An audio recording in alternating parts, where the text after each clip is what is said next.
यहाँ राजनीति में मत आओ। ये लोग तुम्हारा इस्तेमाल करेंगे, तुम्हें भी कुछ हो जाएगा, छोड़ दो, कोई जरूरत नहीं है। चल लेगा, कोई नेता बन जाएगा। माँ ने बात नहीं सुनी, मुझे कहा कि ये जो चित्र है तुम्हारे पिता का, जो मेरे कमरे में दीवार पे लटका है, इसको मैं नहीं देख पाऊंगी। अगर आज मैं मुंह मोड़ लूंगी, पार्टी के लिए आगे नहीं बढ़ूंगी, तो मैं इनको क्या जवाब दूंगी, मैं अपने आप को क्या जवाब दूंगी। तो आगे आई तो ये स्पष्ट था कि पहला चुनाव उन्हें अमेठी से ही लड़ना था। ये पिताजी की कर्म भूमि थी। सच बताओ तो जब ये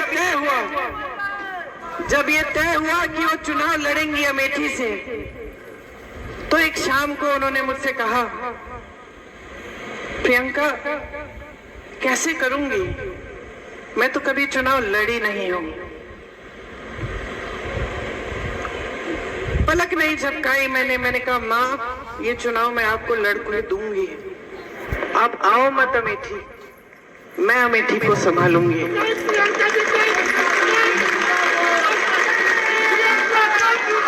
और मैं आपको बताऊं मैंने ये क्यों कहा, क्योंकि मैंने आपको बताया कि जब मेरे पिताजी शहीद हुए तो मैं नाराज थी, दुखी थी। मुझे ऐसा लगता था कि कोई मेरा दुख नहीं समझ सकता। लेकिन फिर कुछ हुआ। उनके अंतिम संस्कारों के बाद हम अस्थि विसर्जन के लिए इलाहाबाद आए, ट्रेन से आए। वो ट्रेन यहाँ अमेठी और रायबरेली से गुजरी। मैं बहुत दुखी थी, ट्रेन में बैठी थी, रात हो गई थी। ट्रेन यहाँ के स्टेशन पे रुकी।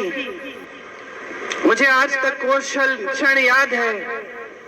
मैंने खिड़की से बाहर देखा और मैंने देखा कि ये तो बहुत लोग मेरी तरह रो रहे हैं, फूट फूट के रो रहे हैं। तो मुझे ये एहसास हुआ कि जो दुख मुझे महसूस हो रहा है वो तो यहाँ की जनता को भी महसूस हो रहा है। यहाँ के जो कार्यकर्ता थे, जो सारे इंतजार कर रहे थे बीच रात में कि राजीव जी को एक अंतिम बार देखेंगे, उनकी अस्थियों को देखेंगे, श्रद्धांजलि देंगे, उन सब के दिलों में वही दुख था जो मेरे दिल में था। आपने मेरे दुख के पल में आपने मेरा साथ दिया।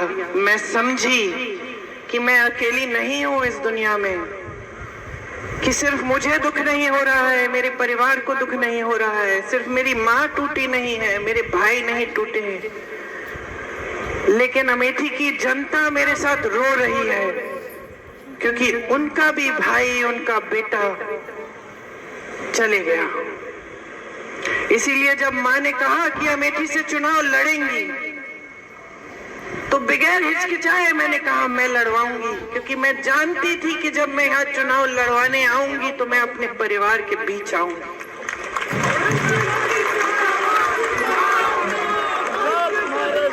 आप सब कांग्रेस के कार्यकर्ता हैं, आप में से बहुत चेहरे में पहचानती हूँ। बुग्गी जी बैठे हैं उस समय, लेकिन आप कांग्रेस में नहीं थे शायद,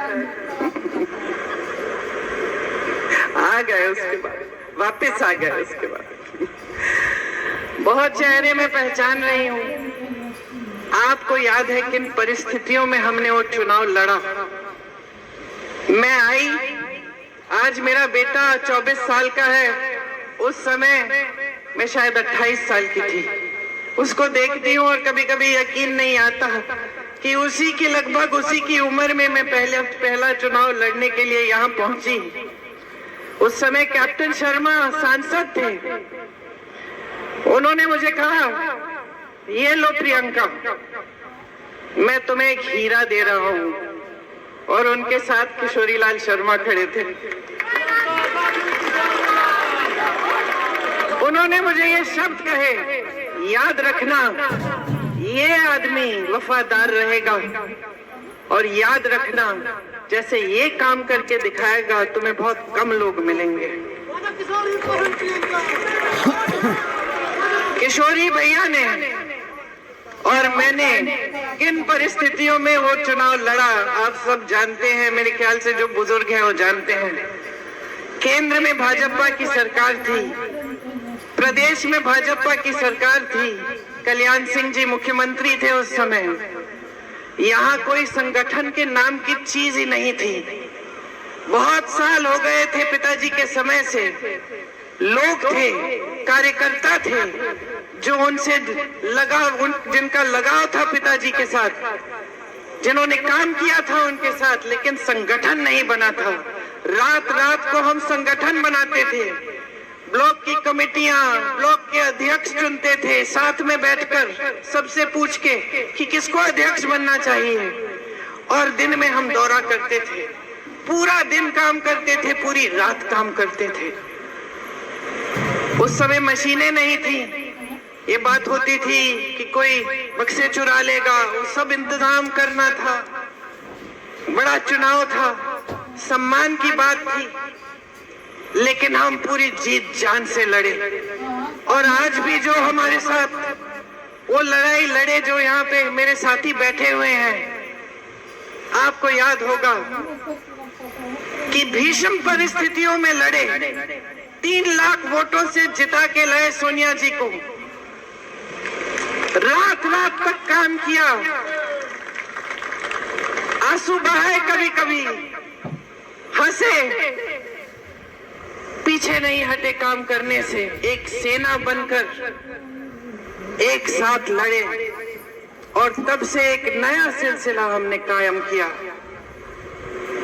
सोनिया जी के समय में जब मैं अमेठी का देखभाल करती थी तो मैंने बहुत चीजें समझी जो बचपन में समझनी मुश्किल थी। उस समय गर्मियों में आग लग जाती थी गांव में, हम लोग जाते थे किट देने के लिए। मुझे याद है एक गांव में एक आदमी, एक किसान आया मेरे पास, यूं करके उसके हाथ, उसकी धोती में उसने कुछ बांधा हुआ था। जब मेरे पास आया उसने ऐसे मुट्ठी खोली, मुझे दिखाया, 500 रुपए के नोट थे, अध जले हुए, उसकी राख भी उसके हाथ में थे। उसने मुझे कहा कि मैंने अपनी बेटी की शादी के लिए रखे थे, सब जल गया, सब खत्म हो गया। मैंने गरीबों का दर्द समझा, किसानों का दर्द समझा, मैंने अपनी बहनों को समझा।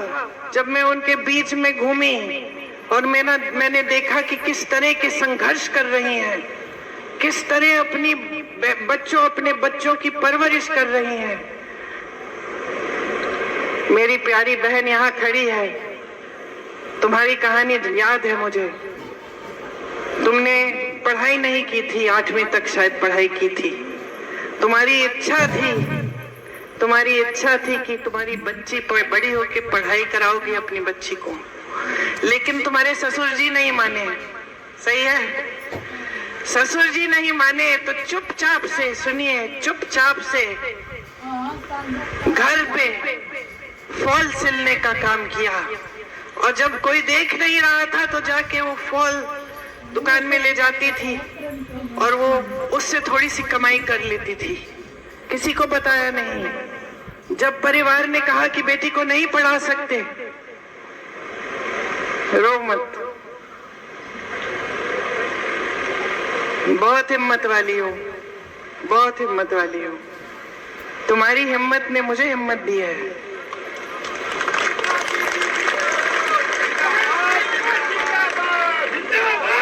जब परिवार वालों ने बोला कि नहीं, बच्ची को पढ़ाने नहीं देंगे, तब इन्होंने कहा मैं पैसे दूंगी, पढ़ाने दो।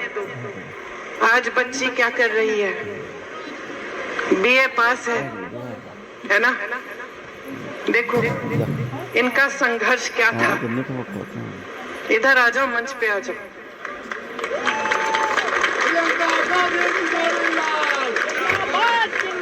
तुम्हारी जगह यहाँ है। मैंने सीखा कि मेरी बहनें कितना संघर्ष कर रही हैं। मैंने देखा कि कड़ी धूप में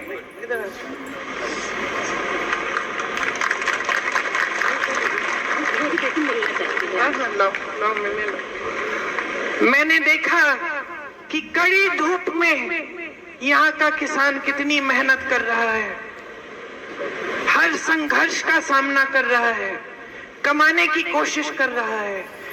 बैठो ना, बैठो, मेरी जगह में बैठ लो, बिठा दो, पूछ लो